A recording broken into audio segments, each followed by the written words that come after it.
السلام عليكم ورحمة الله وبركاته. أحبائي الكرام، أهلا وسهلا بحضراتكم. أنت ممكن تكون عملت دلوقتي بعض التغييرات في حياتك تجاه الأفكار الوسواسية، وأنتي مثلا بدأت تعملي بعض التغييرات اللي منها بدأت تنظمي نومك. أنت برضو بدأت تقلل التوتر وبدأت تواجه الوسواس وقت ما يهاجمك. لكن ممكن بالرغم ده كله تلاقي لسه في حاجة بتحصل، وهي إن كل مرة تيجي فكرة وسواسية بتحس انك لازم تبذل مجهود كبير علشان تتجاهل الفكرة دي. يعني اول ما بتجيلك الهجمة الوسواسية انت ممكن تكون بتبذل مجهود عشان تتقبل، او انت لسه في بداية الطريق ولسه بتنفذ بعض التمارين.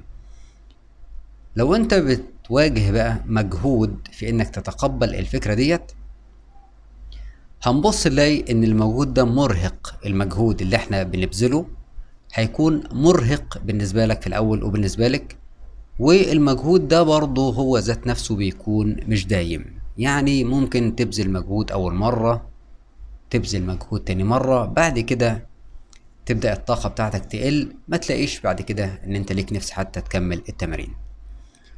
هنا الحل مش إنك تفضل بقى تقاوم طول حياتك وإن أنت تحاول تتقبل وتتعب وتبذل مجهود، إنما الحل الأمثل إن دماغك هو اللي يتعود تلقائيا إنه ما يديش الوسواس أي اهتمام.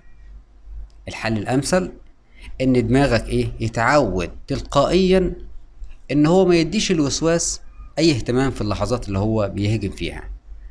طيب يا ترى ده ممكن يحصل إزاي؟ ده بيحصل بحاجة أنتوا أكيد سمعتوا عنها، وهي إعادة برمجة العقل. لازم نفهم الأول حاجة مهمة قبل ما نبدأ، وهي إن الوسواس بيشتغل على قاعدة بسيطة. القاعدة دي بتقول إيه؟ بتقول إن كل ما بتدي الفكرة انتباه، الفكرة دي ذات نفسها بتكبر وتقوى. كل ما أنا مثلا لو أنا مصاب بالوسواس دلوقتي وجاتني الفكرة، كل ما بدي الفكرة دي انتباه أو أرد عليها أو إن أنا أحاول حتى أقاومها، الفكرة ديت بتكبر وتقوى. إنما لو دماغك اتعود بقى إنه ما يستجيبش للفكرة ديت، الفكرة الوسواسية نفسها بتموت من نفسها. في الحلقة ديت هقول لكم على 4 خطوات بسيطة هنعمل بيها إعادة تدريب للعقل. أول خطوة عندنا وهي كالآتي: هنعمل حاجة اسمها إعادة تسمية. نركز مع بعض في الخطوات، هما بالظبط 4 خطوات إذا طبقناهم إن شاء الله بيجيبوا معانا نتيجة كويسة. أول خطوة زي ما قلنا اسمها إعادة التسمية. يعني مثلا أول ما تيجي الفكرة ما تقولش الفكرة ديت أنا، أو ما تقولش الفكرة دي بتعبر عني، إنما تقولي في اللحظات ديت نقول ده وسواس، أو مثلا نقوله ديت فكرة دخيلة. الكلمة اللي احنا بنقولها دي لما بنلاقي الفكرة الوسواسية جت علينا، ده بيعمل حاجة اسمها مسافة بينك وما بين الفكرة. يعني بيخليك في اللحظات ديت بدل ما تشعر ان الافكار دي حقيقية او ان الافكار دي بتدل عنك انت، الا انها في اللحظات ديت المسافة اللي بتعملها هي انها بتخليك تعرف ان اللي بتهاجمك حاليا مجرد فكرة، مجرد فكرة. فانت بتقولي وقتها وانت بترددي تقولي ديت فكرة وسواسية او ديت فكرة دخيلة. كده عملنا اعادة التسمية. بعديها مباشرة ندخل على الخطوة التانية وهي اعادة التوجيه. هنعمل بعديها؟ اعادة التوجيه. يعني مثلا بدل ما تحارب الفكرة، هنحول انتباهنا بقى لعمل حاجة تانية. بدل ما نحارب الفكرة ونفضل نقاومها ونفضل نرفضها، احنا بمجرد ما الفكرة بتيجي هنحول انتباهنا لعمل حاجة تانية لمدة دقيقة أو دقيقتين. الأهم في اللحظات ديت إنك ما تدخلش في نقاش مع الفكرة. يعني بدل ما تفضل بقى تقول دي فكرة، طب مش يمكن تكون حقيقية، مش يمكن يحصل لي كذا، وتبدأ تخش في الدوامة. احنا مش عايزين نخش في القصة دي.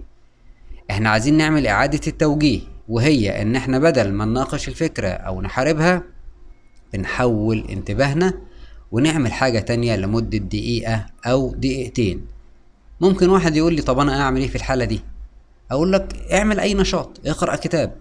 انت لو في البيت قومي اعملي أي شغل في البيت، حرك نفسك، يعني حتى لو انت قاعد قوم اتمشى، وهكذا.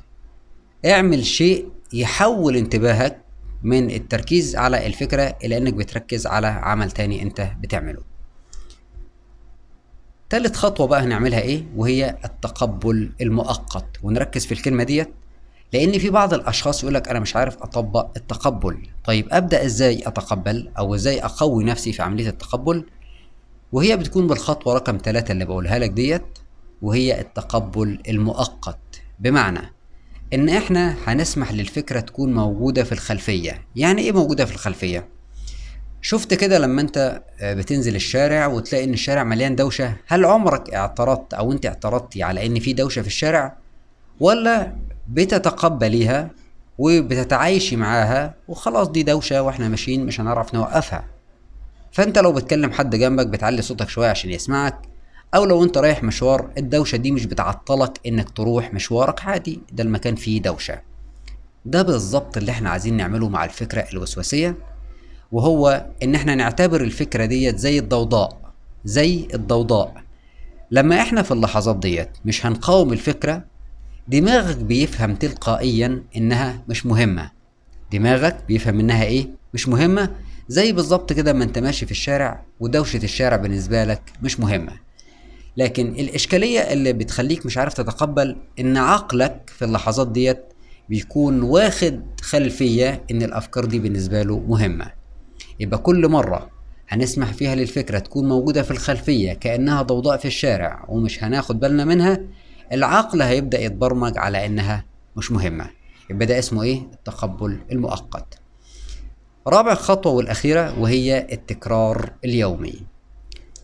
أنت مش بتغير دماغك في كل يوم، لكن ممكن مع التكرار الاستجابة التلقائية هتتغير.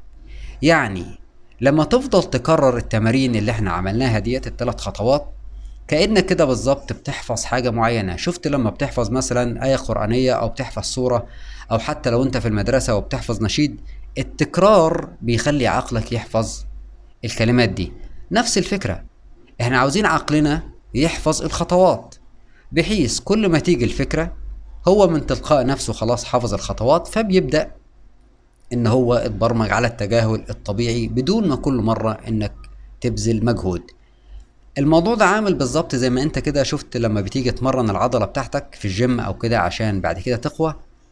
نفس الفكرة، انت بتدرب حاجة اسمها مسار جديد في المخ، يعني بتخلي عقلك يتبع نظام جديد مرة مع مرة. كل ما هيتعود عليه هتبص تلاقي نفسك مش بتبذل مجهود علشان تقاوم الافكار، وهتلاقي نفسك بتتقبل بصورة احسن وافضل.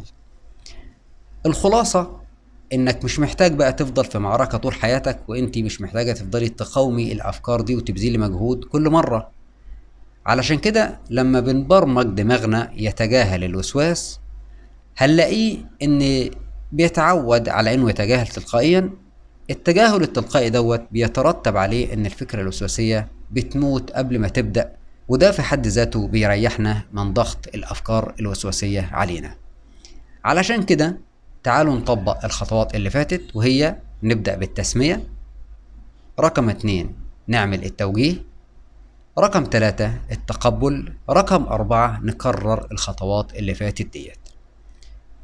بكده نكون وصلنا لنهاية الحلقة. أتمنى يا رب تكون مفيدة للكل، وأتمنى يا ربي الشفاء للجميع، وأترككم في رعاية الله. السلام عليكم ورحمة الله وبركاته.